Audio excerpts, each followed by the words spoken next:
वइज़ा मरिज़्तु फ़हुव यशफ़ीन।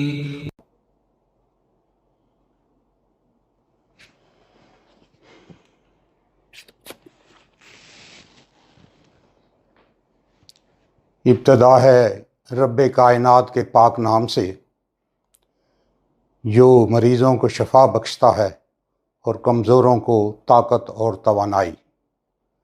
अस्सलामु अलैकुम। नाज़रीन कराम, आज से पहली मेरी जो वीडियो थी उसको जिन अहबाब ने देखा और पसंद किया, मैं उनका तहे दिल से शुक्रगुज़ार हूँ। आज से पहले जो वीडियो थी उसमें मैंने बताया था कि देर तक जवान रहने के लिए और तहफ़्फ़ुज़ शबाब के लिए चंद तदाबीर हैं जिन पर अमल पैरा होकर आप देर तक जवान रह सकते हैं। और आज की वीडियो में मैं आपको ये बताऊंगा कि अगर बुढ़ापे के आसार, असरात और सारे नताइज जो हैं वो मुरतब हो गए हैं और बुढ़ापा वक्त से पहले आ गया है, तो उसको दूर करने के लिए, उसके असरात और नताइज को दूर करने के लिए कौन सी मेडिसिन और किस तरीके से होम्योपैथिक में इलाज किया जाएगा। क़ब्ल अज़ वक्त बुढ़ापे की दो किस्में हैं, एक शक्लो सूरत का बुढ़ापा और एक जिनसी बुढ़ापा, यानी सेक्सुअल डिज़ायर की कमी या सेक्सुअल परफॉर्मेंस ठीक ना कर सकना। पहले हम बात करते हैं ज़ाहिरी शक्ल सूरत में जो तब्दीलियाँ आती हैं वक्त से पहले और बुढ़ापे के आसार मुरतब होते हैं। उसमें सबसे पहले बात की जा सकती है कि अगर वक्त से पहले किसी शख्स के बाल सफ़ेद होना शुरू हो जाएं और सफ़ेद हो जाएं, तो उसको थायराइडीनियम 30 2 कतरे 3 दफ़ा रोज़ाना दें और एसिड फास्ट 200 और लाइकोपोडियम 200 हर दूसरे दिन एक एक खुराक बारी बारी दें। यह मेडिसिन 2 से 3 महीने दें। इंशाअल्लाह जो बाल सफ़ेद हो गए हैं वो वापस ब्लैक होने शुरू हो जाएंगे। दूसरे नंबर पे जो ज़ाहिरी तब्दीली आती है वक्त से पहले, अगर वो आती है, वो हो सकती है नज़र की कमज़ोरी। आपकी करीब की नज़र कमज़ोर हो गई है, आप मुताला नहीं कर सकते, बारीक काम नहीं कर सकते। बारीक काम करते हुए या मुताला करते हुए, स्टडी करते हुए आपकी आँखों को दर्द होता है, आँखें थक जाती हैं, सर को भी दर्द होता है, तो उसके लिए होम्योपैथिक में टॉप की 3 दवाएं हैं। नंबर 1 रूटा, नंबर 2 सेनेगा और नंबर 3 ओनोसमोडियम। आप रूटा 30 से इलाज शुरू कीजिए, 2 कतरे 3 बार रोज़ाना लें, 2 से 3 माह तक लें। उसके बाद सेनेगा 30 जो है वो चंद हफ्ते इस्तेमाल करें। इंशाअल्लाह आपकी ऐनक उतर जाएगी और आपकी नज़र की कमज़ोरी दूर हो जाएगी। अगर कोई 5-10% मरीज़ जो हैं वो ज़्यादा इस्तिफ़ादा ना कर सकें इन 2 मेडिसिन से, तो वो ओनोसमोडियम इस्तेमाल करें। इंशाअल्लाह वो भी मुकम्मल तौर पर तंदुरुस्त हो जाएंगे।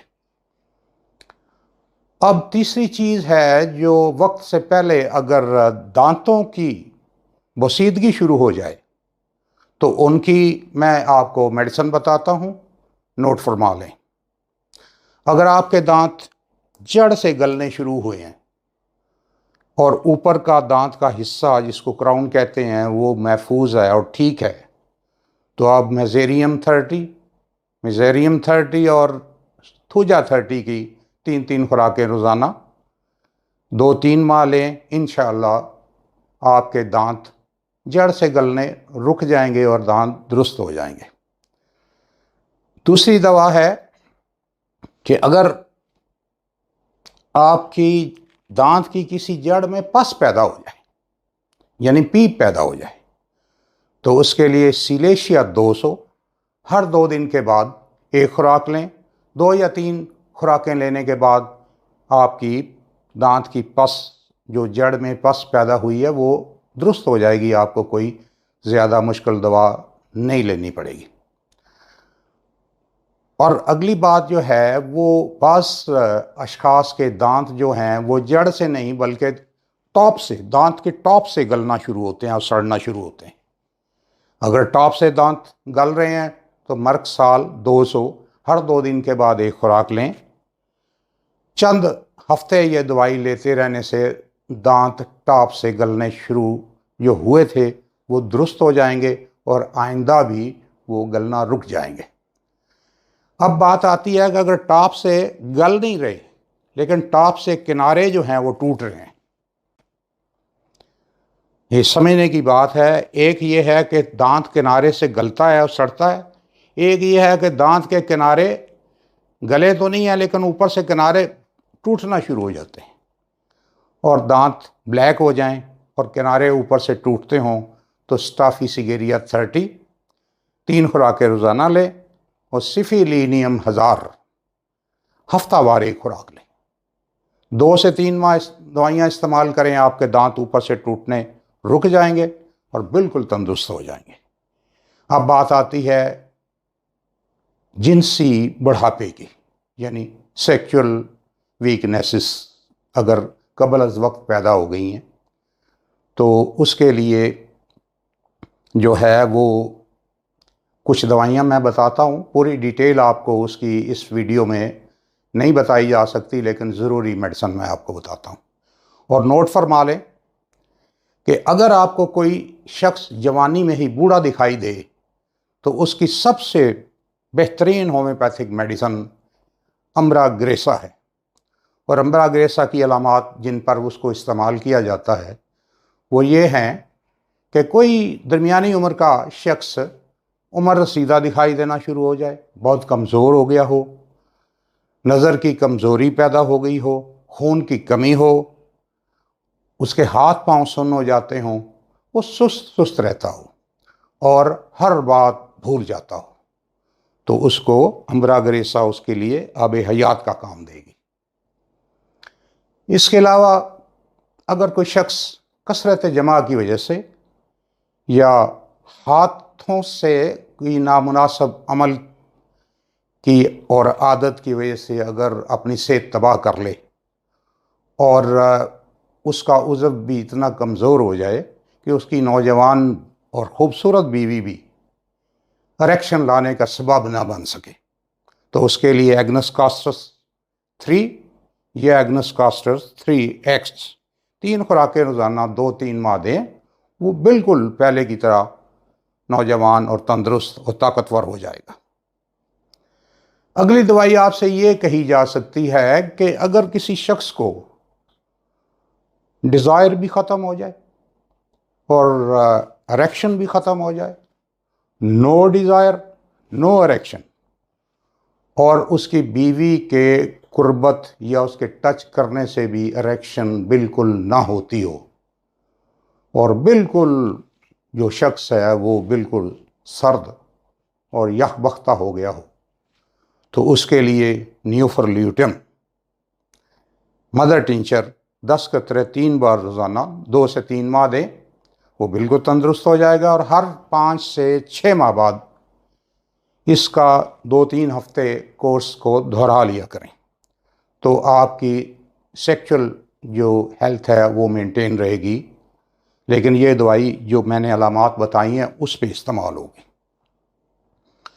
अब एक और दवाई बहुत कीमती और बहुत मौसर दवाई मैं आपको बताता हूँ कि अगर किसी शख्स को कसरत जमा या किसी वजह से भी बहुत ज़्यादा अनजाल होता हो और उसका फ्लूइड बहुत ही पतला हो गया हो और बेबू हो गया हो और उस हर वक्त वो थका रहता हो, कोई दिमागी या जिस्मानी काम करने से वो थक के चूर हो जाता हो और उसको इरेक्शन भी अधूरी होती हो और बवक्त ज़रूरत वो इरेक्शन भी ख़त्म हो जाती हो, तो उसके लिए सेलेनियम 3X 3 खुराकें रोज़ाना या सेलेनियम 200 हर 2 दिन के बाद एक खुराक दें और 2 से 3 माह दें, 2 से 3 माह तक देते रहें, तो वो मरीज़ बिल्कुल मुकम्मल तंदुरुस्त हो जाएगा।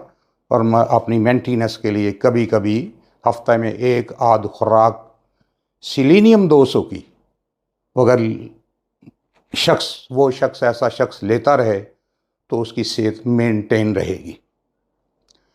अगर तबीयत में सेक्चुअल एतबार से जोशो खरोश बिल्कुल ख़त्म हो गया हो, जोशो खरोश ना हो पैदा होता हो, तो यूहेम्बीनियम जो है वो मदर टिंचर, उसके 10 कतरे 3 बार रोज़ाना लें, चंद हफ्ते लेते रहें, आपकी तबीयत में जोशो खरोश पैदा हो जाएगा। अब आर्काइटीनियम, लाइकोपोडियम, कलेडियम, इस तरह एक तवील लिस्ट है मेडिसन की जो कि सेक्चुअल वीकनेसेस और सेक्चुअल जो है अपना डिजीज़ में इस्तेमाल होती हैं। ये एक बहुत अहम लेकिन बहुत वसी टॉपिक है, इसको इतने महदूद टाइम में मैं आपको बता नहीं सकता। अगली किसी उसमें वीडियो में मैं इंशाअल्लाह ये बहुत तफसील से मैं बताऊंगा, ताकि जो लोग जो मैंने मेडिसिन बताई हैं इससे उनका अगर केस बाहिर हो, उनके अलामात इससे मुख्तलिफ हों, तो वो जो मैं डिटेल से मेडिसिन के बारे में बताऊंगा उसमें से वो अपनी दवाई की पहचान कर लेंगे और उसे इस्तेमाल करें और फ़ायदा उठाएं और अपनी तकलीफ़ से दूर हो जाएं और मुझे दुआएं दें। कि मेरी अगर वीडियो आपको पसंद आई है और इसमें अगर मालूमात अच्छी हैं तो अपने अजीज़ों व अकारब और दोस्तों के साथ शेयर कीजिए, सब्सक्राइब कीजिए मेरे चैनल को और मेरी हौसला अफजाई के लिए थम दीजिए। और मैं दुआ करता हूँ कि अल्लाह ताला आपको और आपकी फैमिली के हर फर्द को देर तक जवान और सेहतमंद रखे। अल्लाह हाफ़िज़।